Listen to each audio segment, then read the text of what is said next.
Велат водата секогаш знае да се го најде својот пат кога тогаш. Факторот време и долготрпение се многу важни. Законодавниот дом вчера беше домакин на мешовитиот парламентарен комитет на Европската унија и Македонија, со кои председава господинот европратеник од Австрија Андреас Шидер и Сонја Мираковска од македонскиот парламент, инаку пратеничка од НСДП.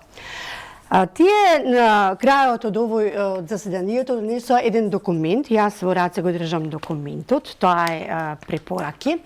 Тоа значи дека Европската унија во иднина ќе ја подсетува официјална Софија на црвените линии на македонската позиција за идентитетот и за јазикот, секогаш кога Софија ќе излегува со нови желби, нови барања и нови вета. Добро ли го формулирав, коректно ли тоа што е суштината на овој документ, што ќе биде важечки од вчера? Прво да ви заблагодарам на поканата, поготово после вчерашниот ден и после вчерашниот одржан 19-ти состанок на мешовитиот парламентарен комитет, на кој, како што рековте, донесовме важни препораки, важни за нашата земја, важни за односите помеѓу Македонија и Европската унија. Само ќе ви исправам на почеток. Ја жалам што вчера само онлайн присуствуваше господинот Шидер. Но и така онлайн председаваше. Така, заради се што се случуваше, во негово име, всушност председаваше Ирена Јовева, која е заменик на ко-председавачот Шидер, но тој беше присутен онлайн во текот на целиот ден. Требаше да ни пристигнат 7 пратеника, но 2 беа заболени, не успеа да дојдат. Имаше проблем со авионските линии, но 5 пратеника беа присутни практично на состанокот. Добро рековте, документот кој го носиме е упатувачки. Тоа е документ кој го носи мешовитиот парламентарен комитет кој е формиран со договорот за асоциација и стабилизација меѓу Македонија и Европската унија. И овој документ 19-тет состанока веќе до сега одржа и постојано има препораки. Тие препораки многу често можете да ги најдете во документите на Советот, во документите на Европската комисија, Европскиот парламент исто така ги цитира на некој начин оној момент кога европратеници ќе изгласаат една таква препорака која се упатува до институциите и на Европската унија и на Северна Македонија, ќе држи доставовите. Ние успеавме на вистина во овој значаен документ како точка 3 да ги внесеме црвените линии на владата на Република Северна Македонија. Практично да ги потврдите, реафирмирате, а прифатени од Европската унија. Да, и тоа значи дека чиста прифаќање на преговарачка рамка со чиста формулација за македонскиот јазик, јасна заштита на македонскиот идентитет, термин на историските прашања надвор, третман на историските прашања надвор од рамките, тоа значи без протоколи, и почеток на преговорите пред отпочнување било каква постапка за промена на Устав. Мираковска, тоа во пракса ќе функционира на терен? На вистина секогаш кога официјална Софија ќе сака да мафта со нови барања, нови желби, Европската унија сега наместо нас ќе биде таа што ќе подсетува и ќе вели не, нема да може? Значи, ако видите, Европската унија секогаш нема преку својата делегација на секој збор кој го става и во препораката, затоа што тие сериозно се однесуваат кон документите кои ги донеле и ќе се држат до документот кој заедно со македонската страна е донесен. И јас се надевам дека тоа така ќе остане. Па, добро, тога што е убаво да се слушне на некој начин, тоа ќе ја поврати разочараноста и фрустрациите на граѓаните после 24-ти, кога дадовме до знаење на Европската унија дека не ги испорачуваше ветувањата што не ги даде нам. Да ви кажам дека многу голем дел од пратеници, практично Европскиот парламент е наш пријател и тие ги почитуваат нашите ставови, ги почитуваат европските вредности. Практично она ние што го бараме, ние не бараме ништо ни помалку, ни повеќе од тоа што го добиле сите земји кои се веќе членки на Европската унија или аплицираат да бидат членки во Европската унија, тоа значи да се почитуваат нашите основни темелни права, право на определување, право на свој јазик, право на историја или историјата помеѓу многу земји се дискутирала, ама тоа се случува со децении. Тоа не се случува со протоколи, тоа не се случува со притисок. Тоа го работат заднински И тоа треба да се историчарите случува со добра волја. со добра волја и во долги разговори кои се базирани на факти. И затоа за такви разговори нема рамки, не се вклучуваат политичарите, историчарите се тие кои помеѓу Словачка и Унгарија разговараат, помеѓу Германија и Франција долги децении, за да се постигне некаков консензус.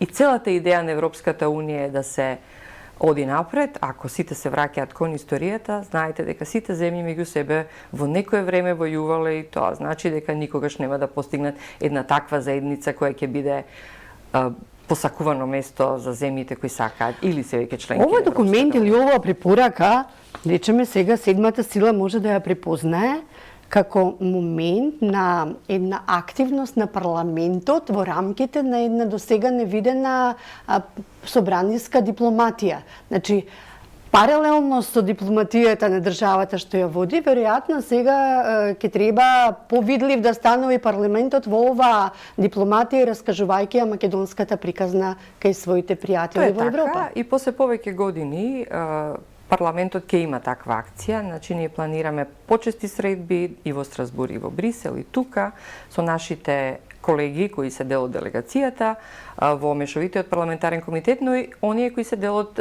групите за соработка, исто така, каде што точно тоа ќе го правиме, ќе зборуваме за нашата приказна. Вчера видовте, колегите говореа за тоа како ние се чувствуваме, колку е многу важно да ги почитуваат нашиот став, нашиот идентитет, нашиот јазик.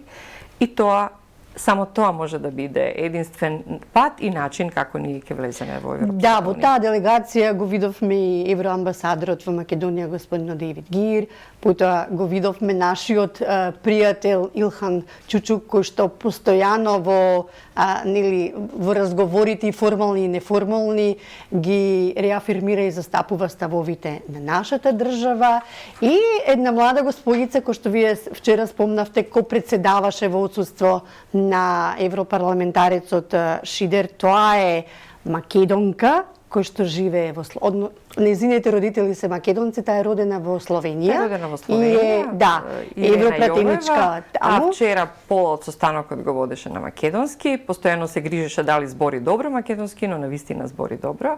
Родена е во близина на, родена е во Словенија, но незините родители потекнуваат од Зрновци, тоа е едно место близко до Кочани. И разбравме дека била поранешен новинара, една млада дама на почетокот на 30-тите години од својот животен век, и дека е добро упатена во тоа што се случува со медиумскиот простор, со медиумите, новинарството во земјата, и дека тие се вметнати со знание во дел од препораките на овој документ што сега го имаме и што ќе биде составен дел и обврзувачки до Европскиот парламент и Европската Унија.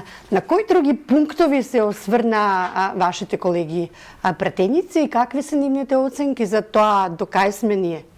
Значи, разговаравме за владење на правото, разговаравме за животната средина и здравието, разговаравме за односот кон граѓанските организации и медиумите, она што вие го спомнавте. Значи, овде се нотирани целиот наш напредок и поздравен како таков во 19 сега со новата глава, со новата точка која дадовме во 20 точки во препораките, и навистина уште еднаш се потврдува дека Македонија е на прав пат и дека треба конечно Европската Унија усвоените заклучоци пред се од Европскиот совет од март 2020, кога беше донесен заклучок дека безусловно Македонија треба да добие датум за преговори. Уште еднаш заедно со колегите од Европскиот парламент го потврдивме.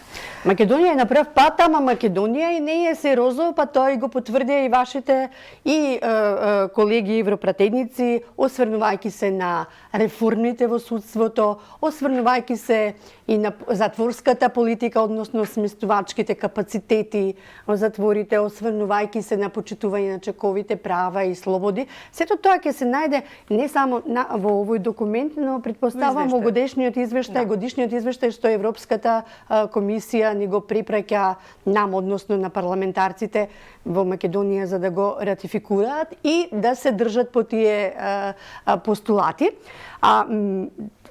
Како ни се погоди вчерашната делегација да биде ден по инцидентот во собраниското тело на Комисијата за европски прашања, па тие имаа средби со парламентарните групи, има средби со нив, меѓутоа и во дебатата кој што ја одгоре ја следев, исто така не изостана и тоа дека тие помалку и се разочарани, како ние секогаш не успееме да се носиме со демократските предизвици, како пратениците не успеваат да се носат со прашањето на доверба, и рекоа дека мора да се позанимавате вие повеќе со тоа, особено во тој процес Жан Моне, кој што веќе е почнат од 2018 година.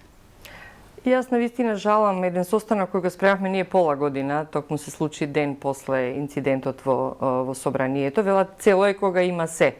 Тоа ни се случи токму вчера и тоа беше причина и зашто колегите од опозицијата од ВМРО ДПМН замина, а после првото излагање во припремите и на препораките и на состанокот, поделбата на улогите кои во која тема ќе зборува, соработувавме постојано заедно, но еве вчера заради инцидентот одлучија после првото излагање на колешката Жаклина Пешевска, која зборуваше за владење на правото, замина, не остана на гласањето и ние ги замоливме и колегите од нивните сестрински партии од Европскиот парламент ги замолија да останат, да го гласаат документот, затоа што е исклучително важен, но тие тоа не го направија. Тие замина и не гласа заради тоа што, како што рекоа, знак на револт што Европската унија на 24-ти не испорача тоа што го ветуваше за Македонија.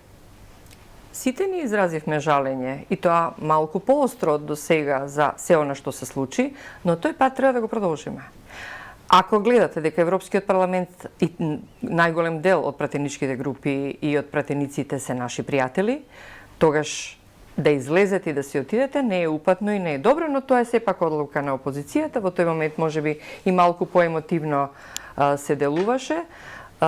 Затоа, тројца од пратениците кои се дел од делегацијата од Европскиот парламент, господинот Шидер, Валсман и Кјучук се дел од процесот Жан Моне. Они инсистираат тој процес Жан Моне да заврши и некни инцидентот кој се случи е токму заради несовршеноста на деловникот и сите проблеми практично излегуваат од она што ние се уште не успеваме да се договориме. Ама и не само тоа, да се разбереме, да бидеме искрени и тука отсуствува добрата волја. Да, така. Гледано од страната на, мислам, она што се случува во парламентот и тоа што ние го гледаме како работа. Иначе тоа е политика, тоа е став дека треба активно да се бојкотира. Јас се уште не знам таа дефиниција што значи активен бојкот.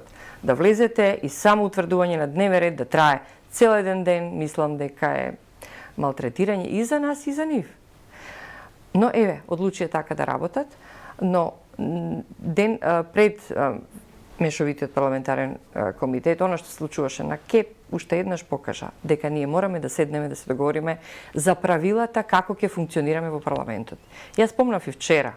Треба да имате цврсти правила и мека топка, ако сакате да не се скршат глави, како што некни можеа да се кршат. Значи, тоа не смее да ни се случува 21 веке, не смее да ни се случува на таков начин да реагираме. Јас верувам дека колегата излезе од кожа од целата таа ситуација, не успеа да ги исконтролира емоциите, но беше предизвикан затоа што постојано опозицијата предизвикува за да биде жртва. Тоа се случува и на комисијата која јас ја водам, на политички систем. Постојано 10 души излегуваат, ви го затвараат микрофонот, мене ми поднесоа интерпелација за недоразбирањата околу начинот како треба да се води комисијата, а тоа се недоразбирања и недоречености во самиот деловник. Тоа е нешто што треба да го решаваме. Важно од оваа средба ми беше да го промовираме документот и да им дишеме во врат на вашите колеги европратеници дека тоа ќе се спроведува овој пат, ќе го испорачаат тоа што се ветува. Тоа воопшто не е мала работа, црвените линии на нашата влада да се внесат во овој документ. Уште нешто внесовме во документот. Во документот напишав, мислам тоа се согласија нашите колеги од Европарламентот, дека Македонија е пример за цела Европа како се решаваат мултиетничките односи. И навистина ние сме пример. И тоа е непримерно од другата страна, никој да ни забележува каков е нашиот однос кон малцинството, поготово каков е односот кон бугарското малцинство. Мираковска, ајде да се договориме. Тоа што се договоривме, нека сакав да ве прочачкам малку и како еден од подпредседателите на НСДП, нема да го направиме во интерес на времето.